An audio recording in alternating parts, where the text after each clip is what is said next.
അപ്പൊ ഗിരീഷ് ബ്രോ അങ്ങനെ ഇവിടെ വന്നിട്ടാണ് ലൈസൻസ് എടുത്തതെന്ന് പറഞ്ഞല്ലോ. അപ്പൊ ആ ലൈസൻസ് എടുക്കാനായിട്ട് ഒബിയസ്ലി നാട്ടിൽ നിന്ന് ഒരാള് ഇവിടെ വന്ന് ഡയറക്റ്റ് പോയി ഈസി ആയിട്ട് ഒരിക്കലും നമുക്ക് എടുക്കാൻ പറ്റില്ല. അപ്പൊ ഇവിടെ നല്ല പ്രിപ്പറേഷൻ വേണം ഡ്രൈവിംഗ്. തീർച്ചയായിട്ടും. അപ്പൊ ആ ഒരു പ്രിപ്പറേഷനും ട്രെയിനിങ്ങും ഒക്കെ എങ്ങനെയായിരുന്നു? അത് എന്ന് പറഞ്ഞാൽ നമുക്ക് ഇവിടെ വന്നു കഴിഞ്ഞാൽ നമുക്ക് അത്യാവശ്യം പരിചയക്കാർ ഇവിടെ ആയി കഴിഞ്ഞപ്പോൾ നമ്മുടെ മലയാളികൾ തന്നെ ചേട്ടന്മാരാണ് ഇവിടുത്തെ ഡ്രൈവർമാരെന്ന് പറഞ്ഞു ഈ നമ്മുടെ S&S കമ്പനിയിൽ. അപ്പോൾ ഇത് ആരാണ് ഇതിന്റെ മുതലാളി എന്ന് അന്വേഷിച്ചു. അങ്ങനെ അവര് ഒരാളെ പരിചയം ഉണ്ടായിരുന്നു. അങ്ങനെ അവര് രണ്ടുപേരും പരിചയപ്പെട്ടു. അപ്പൊ അവര് പറഞ്ഞു ഞാൻ കുറച്ച് ദിവസം വണ്ടിയിൽ പോയി കാര്യങ്ങളൊക്കെ നോക്ക്, എനിക്ക് ലൈസൻസ് എടുക്കാമെന്ന് പറഞ്ഞു. അപ്പൊ ഞാനിപ്പോ അവരോട് നമ്മൾ ഇരുന്ന് ഹെൽപ്പറായിട്ടിരുന്ന് പോയി. അതായത് ഇപ്പൊ ഞാൻ വരുന്ന പോലെ വെറുതെ വണ്ടിയിൽ അങ്ങനെ പോയി നല്ല സ്ഥലങ്ങളൊക്കെ കാണാം. നമ്മൾ കാറിൽ പോയി യാത്ര ചെയ്യണമെന്നല്ല, ട്രക്കിലിരുന്ന് യാത്ര ചെയ്യാന്ന് പറഞ്ഞാൽ അത് വേറൊരു ഫീലാണ്.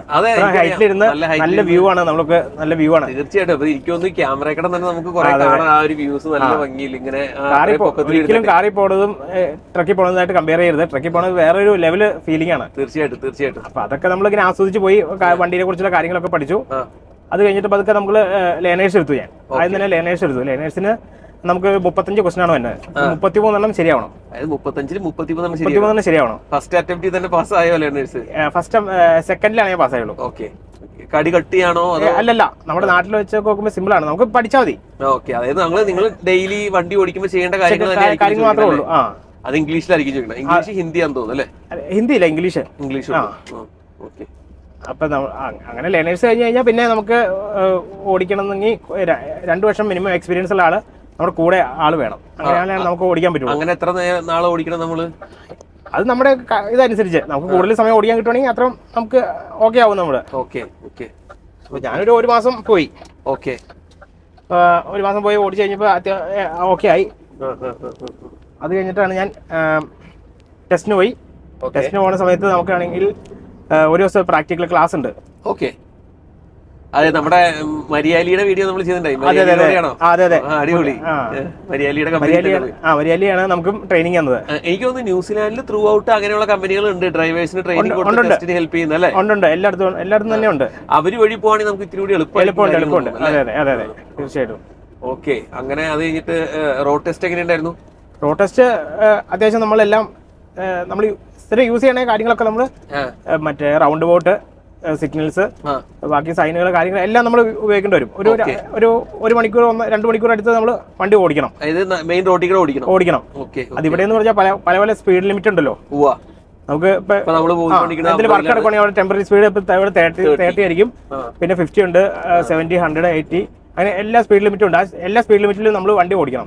അതിപ്പോ നമ്മൾ പോയിക്കൊണ്ടിരിക്കുന്നത് 50-ലാണ്. അതായത് ഇപ്പൊ തന്നെ നമ്മൾ 100-ലേക്ക് എത്തും. ആ 100-ലേക്ക് എത്തുമ്പോൾ വണ്ടി നമ്മൾ വിത്തിൻ ഫ്യൂ സെക്കൻഡ്സിനുള്ളിൽ 100-ലേക്ക് വണ്ടി എത്തിക്കണം. അതൊക്കെയാണ് അവര് നോക്കണത്. അതെ.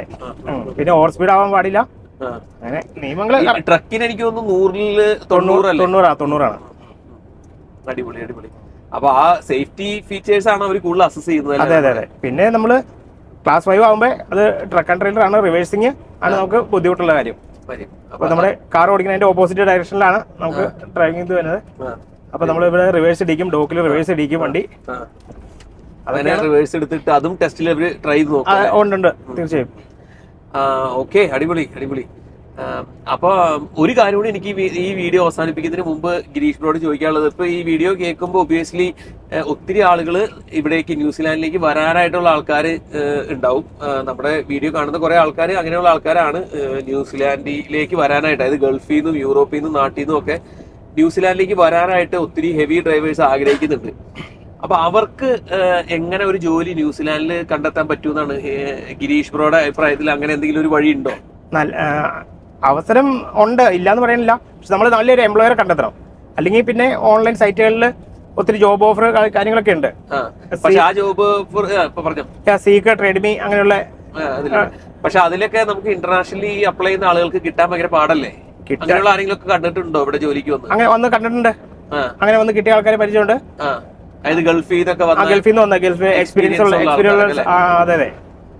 അപ്പൊ ഗിരീഷ് ബ്രോ പറയുന്നത്, അതായത് നിങ്ങൾക്ക് ട്രേഡ്മി, സീക്ക് പോലുള്ള ജോലികളിൽ വെബ്സൈറ്റുകളിൽ അപ്ലൈ ചെയ്ത് കഴിഞ്ഞാൽ ഹെവി ഡ്രൈവേഴ്സിന്റെ ഒത്തിരി ജോലികൾ ലിസ്റ്റ് ചെയ്തിട്ടുണ്ട്. ആ ജോലികൾക്ക് നിങ്ങൾക്ക് അപ്ലൈ ചെയ്യാനും നിങ്ങൾക്ക് ഒരു സ്പോൺസറെ കിട്ടുകയാണെങ്കിൽ നിങ്ങൾക്ക് ഇങ്ങനെ വരാൻ പറ്റും. അതാണ് ഒരു വേ അതെ വരാനായിട്ട്. അതെ അതെ തീർച്ചയായും. പിന്നെ ഉള്ളത് ഡയറക്റ്റ് നിങ്ങൾക്ക് പരിചയമുള്ള ഏതെങ്കിലും ഒക്കെ ഒരു എംപ്ലോയറെ കണ്ടെത്തി അവരുടെ കീഴിൽ എന്തെങ്കിലുമൊക്കെ വേക്കൻസികൾ ഉണ്ടോ എന്ന് അന്വേഷിക്കുക. അവർ നമ്മൾ വിസയ്ക്ക് സപ്പോർട്ട് ചെയ്യണം. അങ്ങനെയാണെങ്കിൽ നമുക്ക് കിട്ടും വിസയ്ക്ക് സപ്പോർട്ട് ചെയ്ത് കഴിഞ്ഞാൽ. അതായത് അക്രഡിറ്റഡ് എംപ്ലോയർ വർക്ക് വിസ വഴി മാത്രമാണ് ഇവിടെ ജോലിക്ക് പറ്റുള്ളൂ. കാരണം നിങ്ങൾ മനസ്സിലാക്കേണ്ട വേറൊരു കാര്യം, പ്രത്യേകിച്ച് ഗൾഫിലും നാട്ടിലൊക്കെ ഈയിടെയായിട്ട് വൻതോതിൽ ഇതിനെക്കുറിച്ച് സ്കാം നടക്കുന്നുണ്ട്. ന്യൂസിലാൻഡിൽ ഹെവി ഡ്രൈവിംഗ് ജോലി റെഡിയാക്കി തരാന്ന് പറഞ്ഞ് കുറെ ഏജൻസികൾ ഓഫറുകൾ കണ്ടിട്ടുണ്ട്. അപ്പൊ അതൊക്കെ നിങ്ങൾ എല്ലാം കള്ളമാണെന്ന് നമ്മൾ പറയുന്നില്ല, പക്ഷെ ഒത്തിരി തട്ടിപ്പുകളുണ്ട്. അതൊക്കെ നിങ്ങൾ ശ്രദ്ധിച്ച് കൊടുക്കുക. കാശ് കൊടുക്കുന്നതിന് മുമ്പ് അതിന്റെയൊക്കെ നിജസ്ഥിതി പരിശോധിച്ച ശേഷം മാത്രം കാശ് കൊടുക്കുക. പിന്നെ ഈ എംപ്ലോയറെ കണ്ടെത്തുക. നമുക്ക് എംപ്ലോയറെ കണ്ടെത്താനായിട്ട് എന്തൊക്കെ ഓപ്ഷൻസ് ആണ് ഉള്ളത്? അതായത് ഇപ്പൊ ബേസിക്കലി പറയുകയാണെങ്കിൽ ഇപ്പൊ ഇവിടെയുള്ള മെയിൻ കമ്പനികളാണ് ഹോൾസ്, പിന്നെ എന്തൊക്കെയാണ് മെയിൻ ഫ്രൈറ്റ്, ഹോൾസ്, പിന്നെ NZ ലൈൻസ് എന്ന് പറഞ്ഞ ന്യൂസിലാൻഡ് പോസ്റ്റ്. അപ്പൊ അവരുടെയൊക്കെ വെബ്സൈറ്റുകളിലൊക്കെ കയറി നോക്കിയിട്ട് ഡയറക്റ്റ് ജോലിക്ക് നമുക്ക് ഉണ്ടെങ്കിൽ അപ്ലൈ ചെയ്യാം. ഒട്ടും ഈസി ആയിട്ടുള്ള കാര്യമല്ല. നിങ്ങൾക്ക് നമ്മളിത് ഫോൾസ് പ്രതീക്ഷ, അതായത് തെറ്റായ ഒരു നിങ്ങൾക്ക് വെറുതെ പ്രതീക്ഷ തരുന്നതല്ല. ഇതിന്റെ അകത്തൊക്കെ ട്രൈ ചെയ്ത് കഴിഞ്ഞാൽ ചിലപ്പോ കിട്ടാം. അതെ അതെ തീർച്ചയായും. ഓക്കെ, കിട്ടില്ല എന്ന് നമ്മൾ ഉറപ്പ് പറയാനുള്ള കിട്ടിയ ആൾക്കാരുണ്ട് അങ്ങനെയുള്ള ഇതിനകത്ത്. അതായത് ഇപ്പൊ നിങ്ങളെ ഈ ഡ്രൈവിംഗ് കമ്മ്യൂണിറ്റിയിൽ പല ആൾക്കാരെയും പരിചയപ്പെട്ട് ഇപ്പൊ അങ്ങനെ ഗൾഫിൽ നിന്നൊക്കെ വന്ന ആൾക്കാരെ ഗിരീഷ് പരിചയമുണ്ട്, എനിക്ക് പരിചയമുണ്ട്. ധാരാളം ഹിന്ദിക്കാർ ഇവിടെ ജോലി ചെയ്യുന്നുണ്ട്. ഹിന്ദിക്കാരാണ് കൂടുതൽ, ഡ്രൈവർമാർ ഹിന്ദിക്കാരാണ്, പഞ്ചാബികളാണ് ഏറ്റവും കൂടുതൽ ഇവിടെ ഉള്ളത്. അവരൊക്കെ എങ്ങനെ ഇങ്ങോട്ട് എത്തിപ്പെടുന്നത്? അവര് ഓരോ കണക്ഷൻ വെച്ചാണ്. അവർ പഞ്ചാബികളുടെ കമ്പനികൾ, ഒത്തിരി കമ്പനികളുണ്ട്. അപ്പൊ അങ്ങനെ നാട്ടിൽ നിന്ന് അവർ ഡയറക്റ്റ് ജോബ് ഓഫർ ചെയ്ത് കൊണ്ടുവരുന്നു. വിസ സപ്പോർട്ട് അങ്ങനെ കൊണ്ടുവരുന്നുണ്ട്.